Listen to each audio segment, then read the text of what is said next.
Welcome to In Touch. I'm your host, Jean Heck. Each year, thousands of high school students drop out of school. We're here today at the Thunderbird Youth Academy in Pryor, Oklahoma. This is a national program designed to help high school dropouts achieve a second chance at an education and a second chance at life. So sit back, we've got a great show for you today.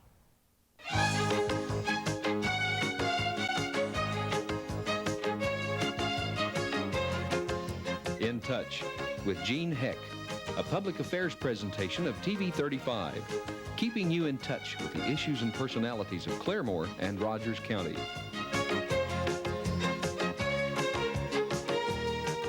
And now, here's Jean Heck.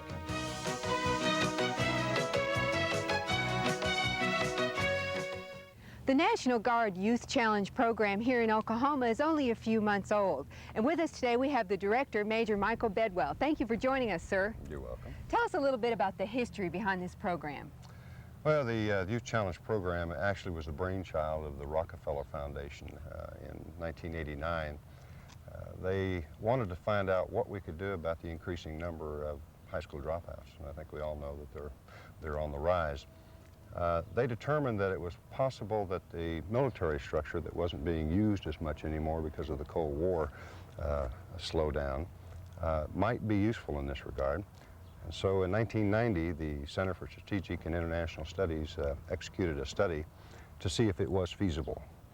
Their determination was that it certainly was, and that it would be a win-win situation for the military as well as the educational community.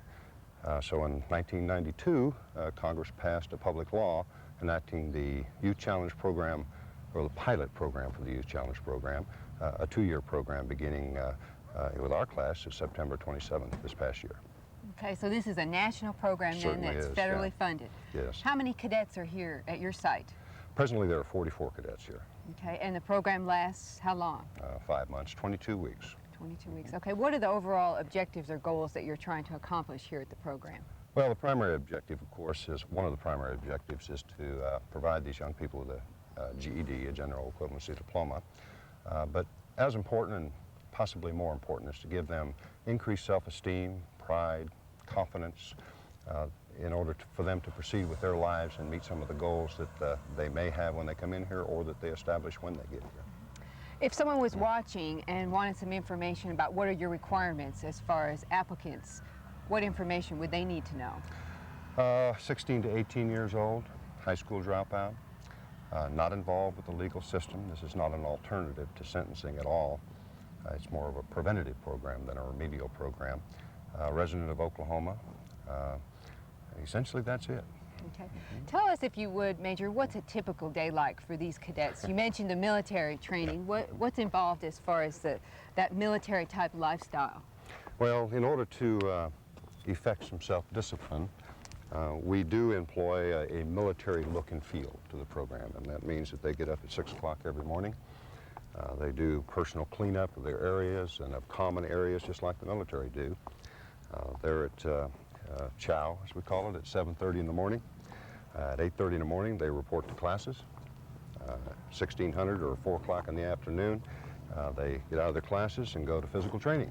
So it's a pretty rigorous day then? Real rigorous, just very similar to military basic training in that regard. Okay. After the physical training is over with, many of them will go to clubs, which we call our vocational-oriented training. Might be aviation, mechanics, carpentry, that sort of thing, journalism. And after that period of time, they, at 18:30 or 6:30 in the afternoon, they free time.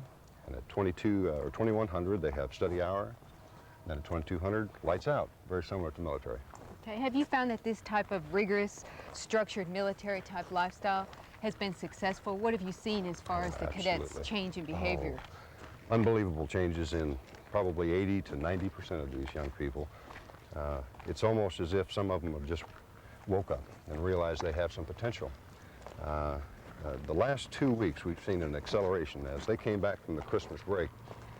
Many of them, I think, have all of a sudden realized that the course is almost to a close and that they need to start thinking about where they're going, and I think they've all begun to understand that they now have some tools to get to where they're going. So we're seeing a tremendous difference in the attitudes and self-esteem, pride that they have. They certainly are proud of where they're at, I can tell you that.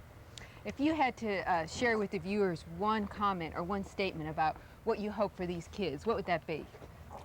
Well, that they, number one, meet their goals.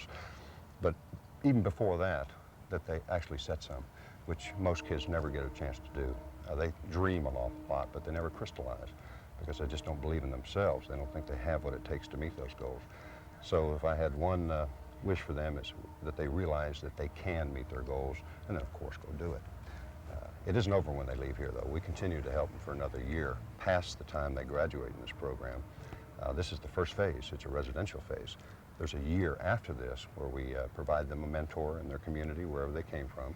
And in this class, that's 42 different communities throughout Oklahoma. And that they either go to college, go to Vo-Tech, go to a good-paying job that they've already had in their minds. And we track that for that year. And only then can we tell Congress that we've had a success story. But that's my one wish, that they do go after the goals that they've set here.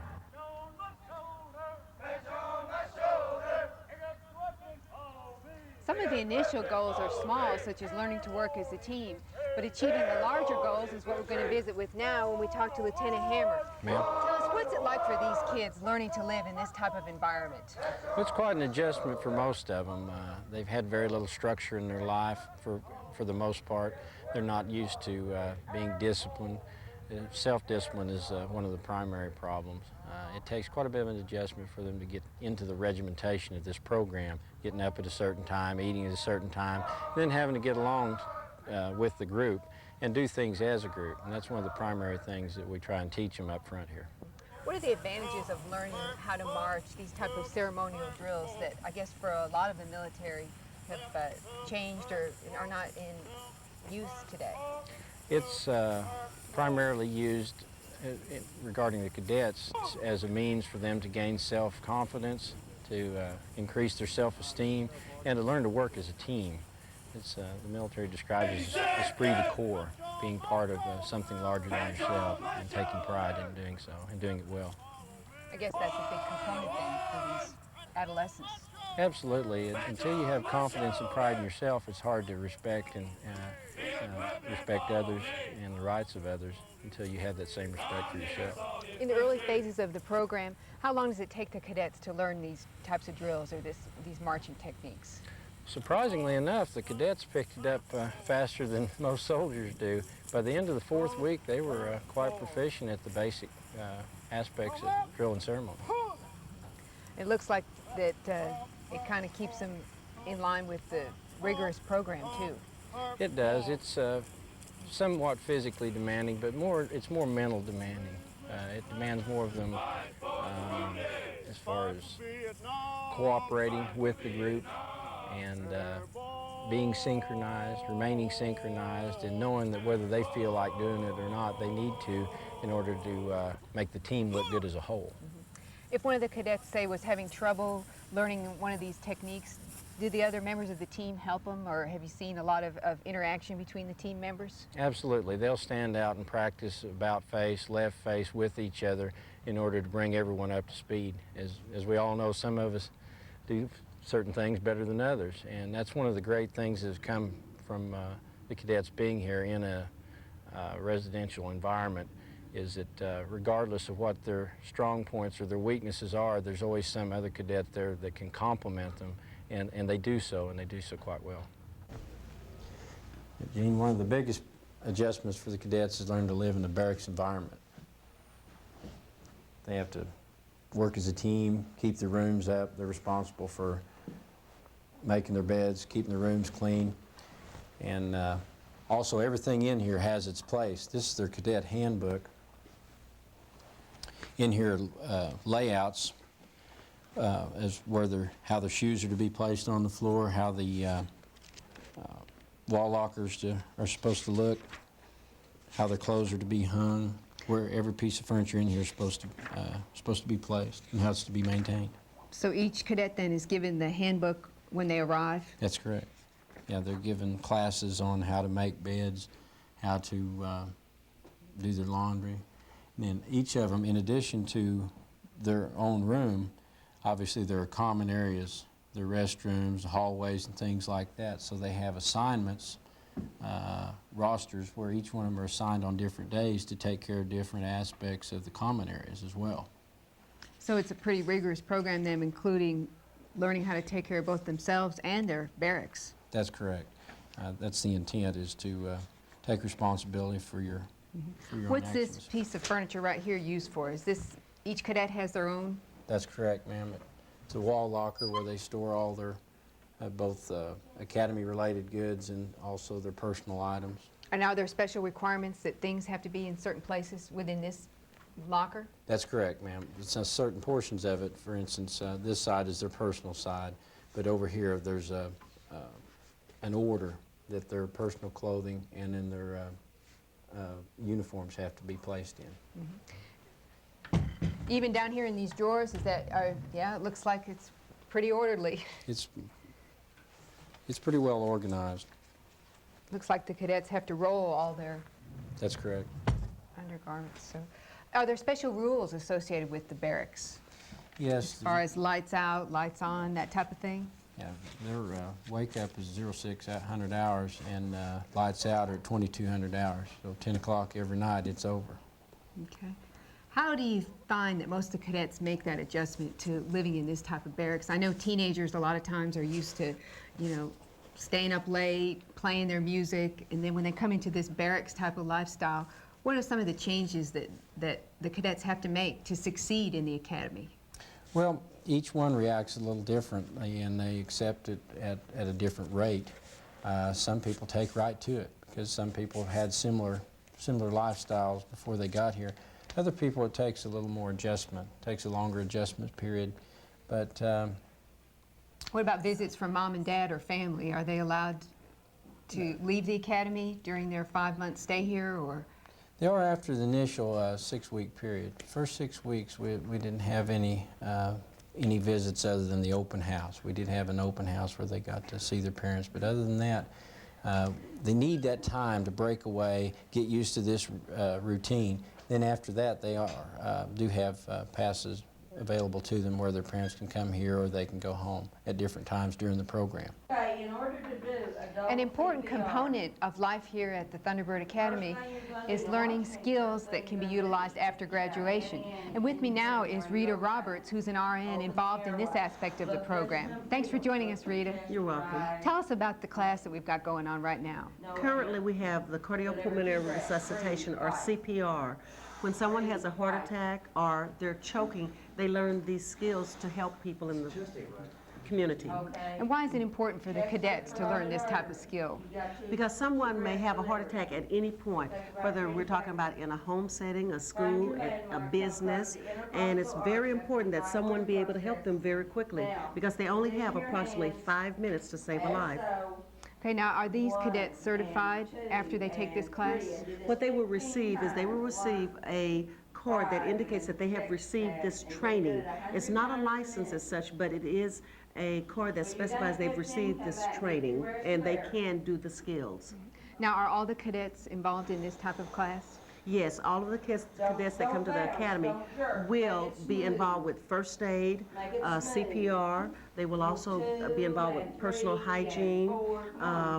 They will be involved with training for a variety of areas such as AIDS education, just a number of areas, because we really want it to be realistic what they will encounter in the real world. What's been the response from the cadets to this type of CPR class? It has been very positive.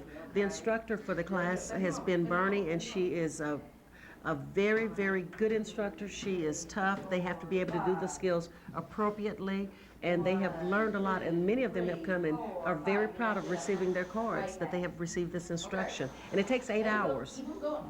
And I guess, too, they have a lot of time demonstrating in practice to be proficient at these skills. Yes, and they do have to take a written test to make sure that they do understand the theory behind what they're doing. So they practice, and we have a variety of mannequins that they practice with. Some have a recording device so that lights light up when they breathe for them or do the cardiac compression.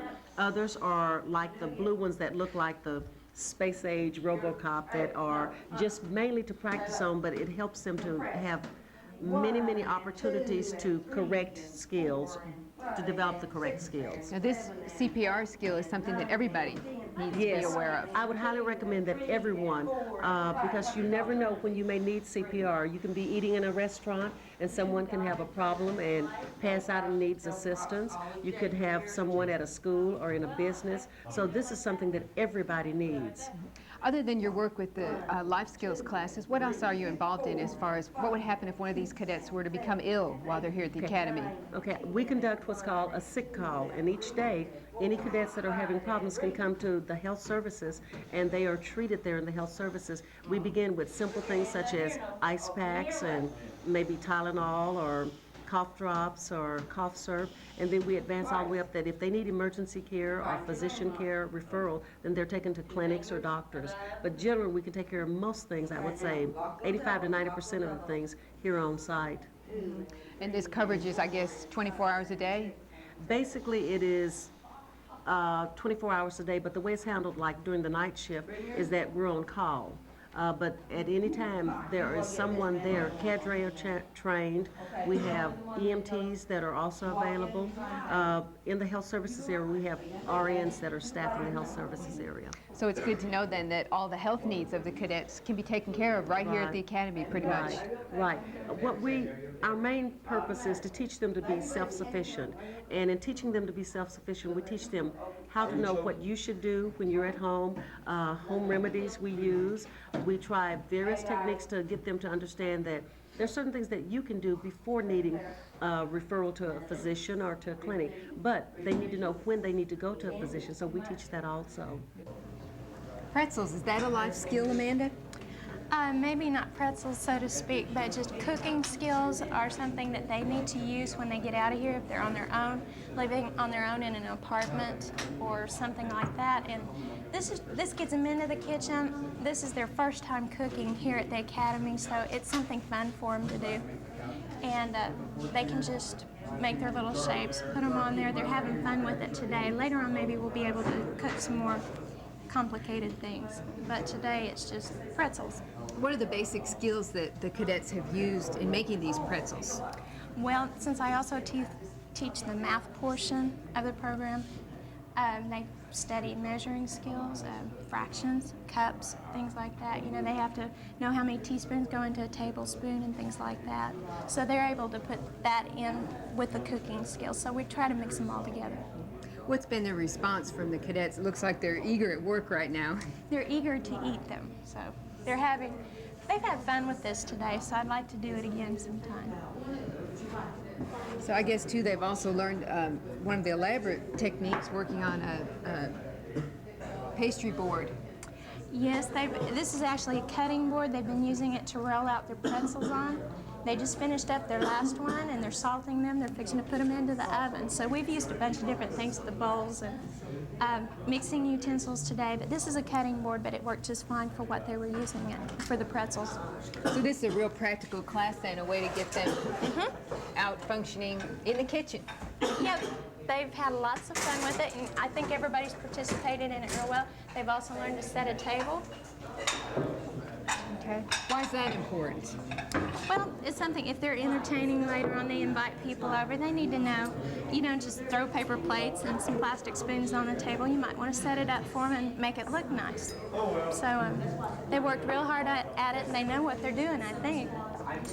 So what's your background been as far as an instructor with the program? Well, like I said, this is the first time we've done the cooking. I've done some math skills, teaching them finances like their checkbook, how to balance their checkbook. Basically on the math skills, that's what I've concentrated on, a little bit on communication skills also. This gives them some team working skills, and they have to work together and cooperate, and they've done real well today. So basically then all the components of this class are to help them deal with everyday life and some of the situations that we all have to face. Right. It mixes it all in together. You know, you're not going to go into life and use math in this portion. You're not going to use teamworking this minute. You're not going to use cooking this minute. It all works together, and they're doing real good. Because this is a National Guard program, the Adjutant General of the state of Oklahoma has allocated all available resources, assist, and provide support. And with us now is Paul Merchant, who's involved with the defensive driving program. Paul, tell us about that type of program. The course is designed to teach the student mostly an attitude about how to prevent accidents, to avoid them. And by doing so, we manage to save time, save money, and save lives in what we consider our most valuable resource, our soldiers. In this case, cadets here. Now, I understand you're with the National Guard Safety Office. Yes, ma'am. So you come to the Thunderbird Academy, and how long does the course last that you're involved with? The course is 8 hours long, and I'm teaching two sections. We have roughly 22 students per class. And I guess defensive driving is part of a component of other driving type courses that are... Yes, as I understand it, the curriculum here includes alcohol use while driving, vehicle maintenance, and all of the component parts that would lead them to be more responsible, safe drivers, and in some cases, for the drivers that do not have license, to obtain their driver's license. Why in this age group is this type of curriculum content important? Well, statistically, we show that youth between the ages of 16 and 25 are the most likely to wind up in an auto accident, and they also have the highest death count in the nation. We kill between 40 and 50,000 drivers a year in the United States in auto accidents, and if we can reduce that number, particularly in our young, we feel that that's well worth the expense. Would you say, too, that this type of training for these cadets gives them a head start on basic life skills, driving, being a responsible citizen? I emphasize attitude in my class, and it's not just attitude in the automobile, but a general attitude about how we interface with other people, so yes. One of the community leaders involved in supporting this project is Judge Denda Post, and she has a unique insight into why this program works for these kids. Thanks for visiting with us, Judge. Tell us, why did you decide to volunteer? Well, I was in the district attorney's office for about 6 years, and I did juvenile work during that period of time. For the last about 4.5 years, I've been a juvenile judge for Mays and Rogers counties, and I have, throughout that time, seen the need for programs that dealt with juvenile delinquents who were early in the process and had such a good prospect for rehabilitation, needed motivation, needed some direction. And this is the kind of program I think can provide that kind of resource. Now, these cadets, I understand that you've offered your courtroom to these cadets to come over and see. What do you hope to accomplish by that? Well, they have come once already, and from what I understand from the folks who were there, they were surprised. They enjoyed it. They found it to be very beneficial to see what can happen, and I hope that they can come to court as a spectator and not come back as a participant. So kind of give them an overall look at the judicial system. Sure, things like when you turn 18, you can be picked up for possession of 1 joint of marijuana and you can go to jail. And if it happens again when you're 18 and a half, you can go to prison. The kinds of things they saw that day, we had 2 or 3 criminal pleas, and one of the young men, as it turned out, was 18 and was going to prison for stealing a car, and they were surprised to see someone that young going to prison. And after the sentence took place, we had about 30 minutes of questions and answers, and they asked me questions and wanted to know exactly what had happened and what had led him to be there and to experience that. And it was my opinion that some of the kids, at least, were very surprised at the penalties that attached and how serious things can be even their first time in court as an adult. What's your overall impression of this program, real briefly? Well, I love it. I think it's an excellent program, the military aspect of it, the fact that they give these kids such specific direction when they leave the program, the encouragement. I think it's marvelous. The mentoring, they have a mentor program from the time they leave till 1 year later, someone specifically interested in them, one-on-one contact with someone to try to keep them on track. Too many times children will leave a program, really not children, they're juveniles, but they're not adults either. They can leave a program and go home to an environment devoid of any encouragement, any support, any direction, and we can't expect them to succeed when they leave a program all motivated to do better and be back with a situation where no one cares. And I think that helps remedy that problem. And I've seen that problem so many times before we had this that I'm excited about this program, and I've already seen some of the results of it. So for high school dropouts, then Thunderbird Youth Academy is a second chance at life. For the ones who want it. Now that we've seen some of the varied aspects here at Thunderbird Youth Academy, we're going to have a chance to visit with two of the cadets, Eric and Heather. Eric, tell us, how did you hear about the academy? My mom told me about it. She heard about it from one of her friends. She thought it'd be a good place for me because I just really lost a lot of my interest in school. And Heather? My aunt told my mom about it. She thought that I should come here because, to further my education, because I had quit about 2 years ago. So. What was the toughest part about making the life transition to this type of academy? It was mainly just getting used to the military lifestyle, and there was a lot of discipline here. What would you say, Heather?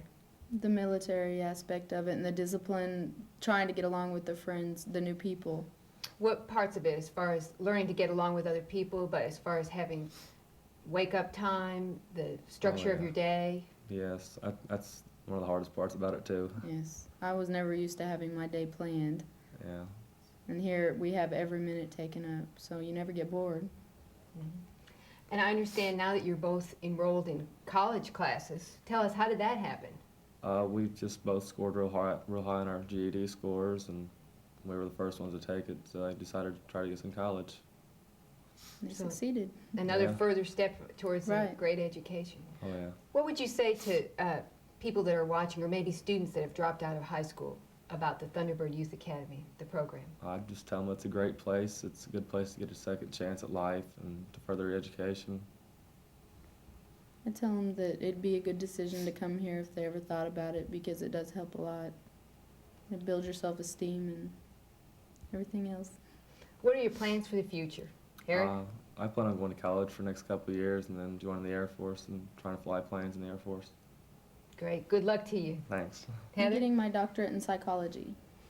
Well, I wish you guys both the best of luck, and I appreciate you visiting with us. It looks like the Thunderbird Youth Academy is off to a great start. They're getting ready to graduate their first class, and it could be an answer to the nationwide crisis that face thousands of youth across the country, high school dropouts. We're glad you could join us. We'll see you next time. Have a great week.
RSC TV, KRSC Claremore.